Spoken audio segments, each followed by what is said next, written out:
Hello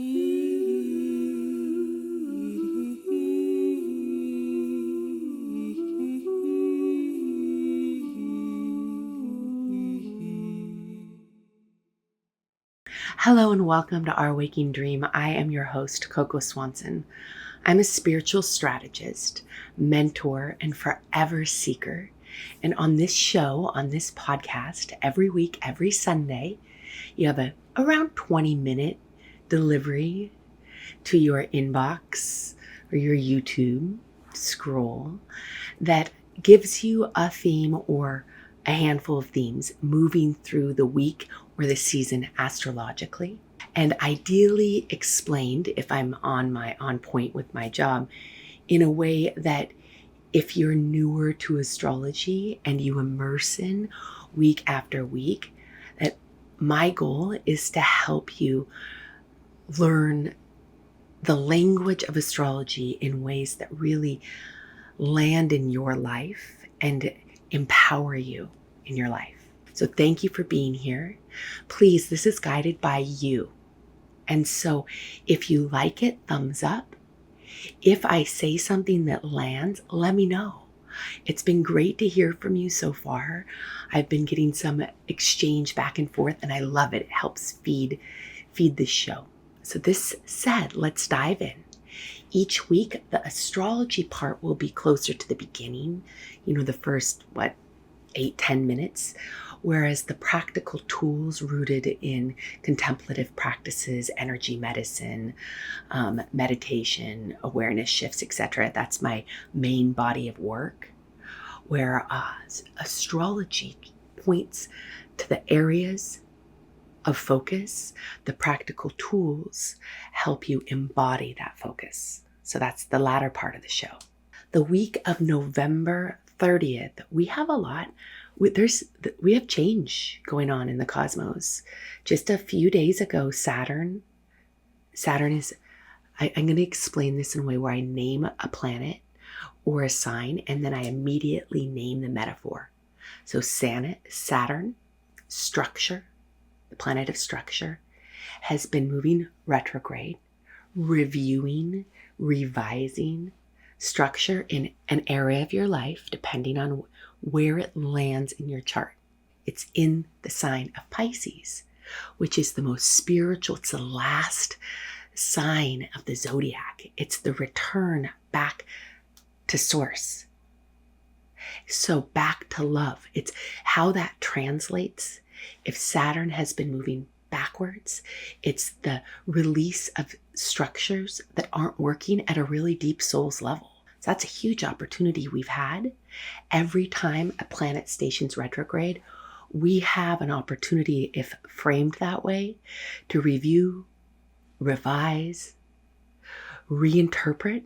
So when that planet stations direct, we have a whole new lens and experience. It's like we quantum level up when we learn the lessons of revision, of review. And so Saturn stationed direct in Pisces, so new structure, but not, it's in Pisces, so it's still in disillusion. So meaning things are dissolving still, but at least we've got that forward motion of Saturn. And then we have Mercury stationing direct today on November 30th. So that's the last month of revision, reperceiving. That's Mercury. Mercury is a planet of communication, of how we think, of how we take in information. And when it's retrograde, we have a chance to review our inherent biases, things that are outdated within us. And so forward motion is upon us, the little hint of forward motion, as we then step into a huge full supermoon coming up on the 4th. Okay, so this week I'm explaining more astrological components that I might normally, but I find it really important too. So if this is going over your head, just let it wash through you. Listen to the metaphor. Let yourself suspend the need to know really specific things. Let it just inform you and land more at an energetic level, at a soul's level. So on the 4th, we have the full moon in Gemini. And why this is an important full moon from my vantage point, is that full moon and the sun are opposing each other per usual on a full moon, but they're squaring. They make this the biggest geometry you can make in the sky with the south and the north node of the moon. The nodes of the moon are something of great focus for me in astrology. It points to where we collectively, us, and we individually with our birth chart are moving. It's karma to dharma. It's where our traps are in the moment, and where if we press into, we'll have the most momentum. It's a directional piece.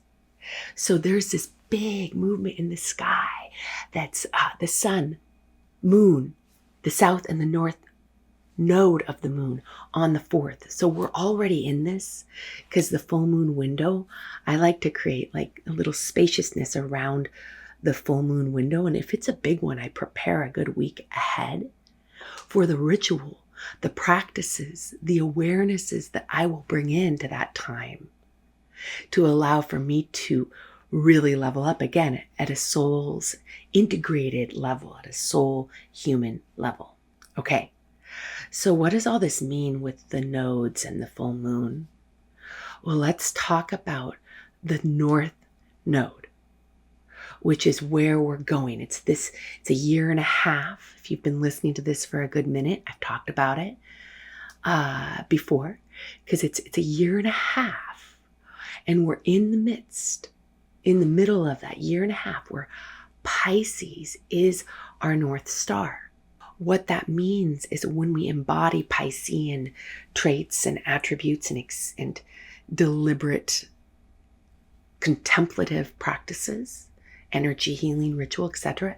in Pisces is spirituality, return to formlessness, right? Return to formlessness. How that lands in a human that's part of a culture, at least I'm part of a culture that really doesn't embody death and letting go in a way that I see we could do with a lot more grace. So what I do in this phase, so this full moon is in mutable signs. It's a mutable ground cross. So what that means is change. So in this last season, because it's Saturn that stationed retrograde in July, and that's a reconsideration of all the structures in your life. But we don't know where, from this show, I don't know where it's falling in your chart. And so this will be different. It could be a restructuring of your job, or friendships, or an idea you had, or a perception you thought you had of the world and the structure of the world.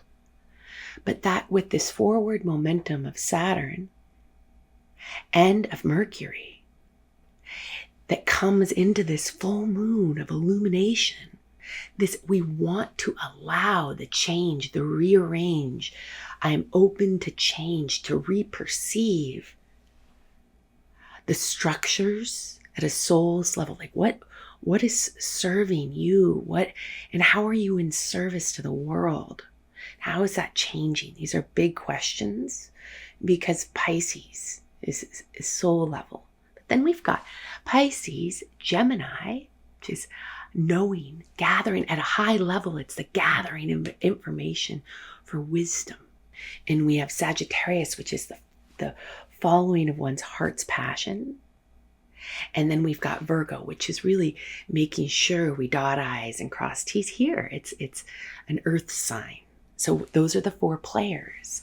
So for me, looking at the shadow of that and really embodying the attributes of all of those is what we'll be doing this week with the most boom. Okay, how do we do that? As always, the first practice is an awareness practice. This one, in times of great change. What's changing? What have you lost?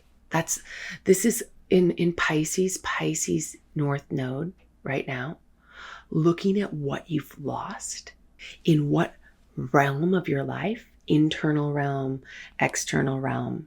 That will point to an area that you know is in the process of great change, which is what we want to highlight right now, to celebrate the change, but also we might have to be with the feels of change. So that's step 2. But just bringing step 1 is awareness. It's what are you needing to surrender at this point in your life? What relationships, ideas, job,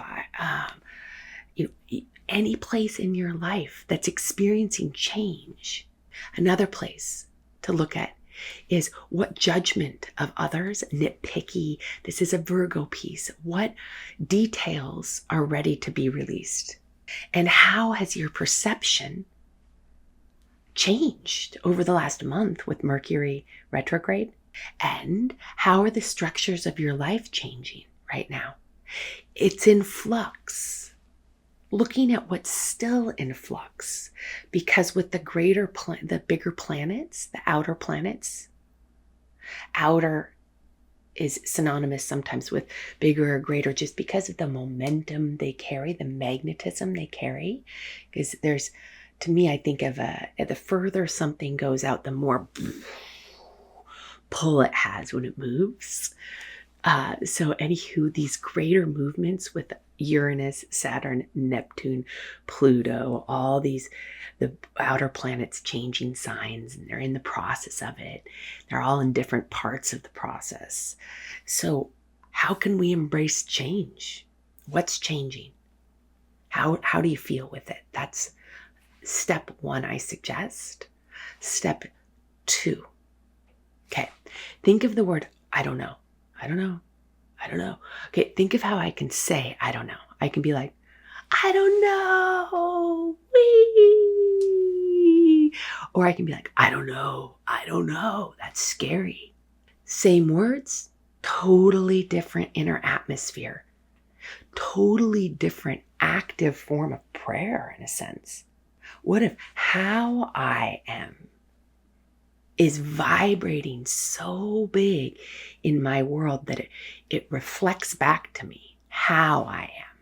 So the phrases that I suggest to replenish your relation to uncertainty, because uncertainty is a really powerful time, and the inner alignment of, I don't know, yes, like what if, best case scenario, versus I don't know, and what if, and worst case scenarios, those are really different arrows energetically.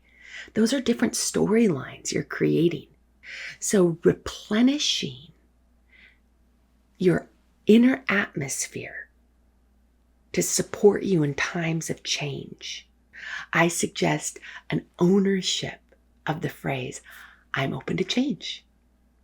And you bring it into like a whimsical dance party. I am open to change. I am open to change. Or, I don't know. And you enact excitement. However, we cannot enact excitement if we're actually terrified or scared. We might need to be with those emotions. But mastermind this. Know that you're being with the emotions right now. And if you need a buddy, because this is, planet Earth is a pretty traumatic place right now. Traumatic and dramatic, but trauma, our trauma body. Sometimes we need buddies to be with us in emotions. If you need help in the emotion, make sure to stay out of your mind and just be with the emotions as much as you can. As you flow with the emotions, there's more access to, I don't know, I'm open to change. And then what if, best case scenarios, like arrange and rearrange realities until something so magnificent that's in such alignment with love and our human potential lands. I'm open to change. Okay, The third practice is cooking alchemy. So you take that vibe, right? You're in the kitchen, chop, chop, chop, chop, chop. You're prepping your meal. The soup would be great. In the US, we've got Thanksgiving this week, so it's an awesome opportunity to practice this. And you breathe, you be, you observe what's been changing in your life, what's changing in the world, what carries the biggest punch for you. And that's what you just bring, chopping awareness to awareness. I am open to change, arrange and rearrange. I am so thankful for. Then you throw it in the soup stock pan or the stock pan. You throw it in and you feel the alchemy. The onion and the celery change form when they find heat and oil together. So you're bringing the awareness into what's changing in your life into the kitchen, and then breathing, cooking. I am open to change. Please nourish us. Let this change nourish us.